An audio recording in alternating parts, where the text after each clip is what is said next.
২৬ মে রাজধানীর কৃষিবিদ ইনস্টিটিউটে জাতীয় নদী সম্মেলন ২০২৪ অনুষ্ঠিত হয়। এতে প্রধান অতিথির বক্তব্যে নৌ প্রতিমন্ত্রী খালিদ মাহমুদ চৌধুরী জানান, নদী দখলকারীদের কোনো রাজনৈতিক পরিচয় নেই, তাদের একটিই পরিচয়, তারা অপরাধী। নদী দখল করার সময় বিএনপি, আওয়ামী লীগ, জাতীয় পার্টি সব একসঙ্গে লাঠি নিয়ে চলে যায়। আপনি কি মনে করেন যে এটা কোনো রাজনৈতিক শক্তি? আমি তো মনে করি না। যে নদী দখল করার জন্য যাচ্ছে এক জায়গায়, কিন্তু দেশের ডেভেলপমেন্টের ক্ষেত্রে এক জায়গায় হচ্ছে না, তো এটা তো রাজনৈতিক শক্তি হতে পারে না। এটা হচ্ছে এক ধরনের অপরাধী। এরা কখনো আওয়ামী লীগ, বিএনপি, জাতীয় পার্টি হতে পারে না। এরা অপরাধী, সরকার তাদেরকে অপরাধী হিসেবেই দেখে। এবং এই ধরনের কোনো যদি সুনির্দিষ্ট যদি কোনো থাকে, আপনার পরিচয় গোপন করেও যদি আমাদের কাছে দেন, আমরা সেই ধরনের ব্যবস্থা গ্রহণ করব। আমরা এই জায়গাটা zero tolerance. Association for land reform and development ও বাংলাদেশ পরিবেশ আইনবিদ সমিতির যৌথ আয়োজনে এ সম্মেলনে নদী রক্ষা কমিশনের চেয়ারম্যান সারওয়ার মাহবুব, বেলার প্রধান নির্বাহী সৈয়দা রিজওয়ানা হাসান, জলবায়ু পরিবর্তন বিশেষজ্ঞ আইনুন নিশাত, মানবাধিকার কর্মী খুশি কবির, রিভারাইন পিপলের প্রতিষ্ঠাতা মহাসচিব শেখ রোকন সহ অনেকেই।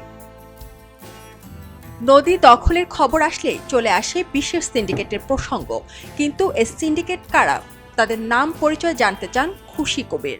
সিন্ডিকেট কিভাবে হয় এবং সিন্ডিকেট কিভাবে দখল করে এবং সিন্ডিকেটকে কিভাবে প্রশ্রয় দেওয়া হয়, বিশেষ করে সাধারণ মানুষেরকে উপেক্ষা করে তাদের বিরুদ্ধে বক্তব্য নিয়ে যারা তাদের পক্ষে দাঁড়ায়, আপনারাও যেটা অনেকে ভুক্তভোগী যে আপনাদের বিরুদ্ধেও অনেক ধরনের হয়রানি মামলা অনেক কিছু করা হয়। তো এই জিনিসটা আমরা যদি যতক্ষণ না পর্যন্ত এটা স্পষ্ট না করতে পারি, এটা কিন্তু চলতে থাকবে। কেন নদী কমিশন এবং এই প্রতিষ্ঠানটির কাজ কি, সে বিষয়ে অনুষ্ঠানে ধারণা দেন প্রতিষ্ঠানটির চেয়ারম্যান। আমাদের যে তিনটা মূল সেটা হচ্ছে, একটা হলো যে নদী নাব্যতা, দূষণ এবং দখল বা অপদখল।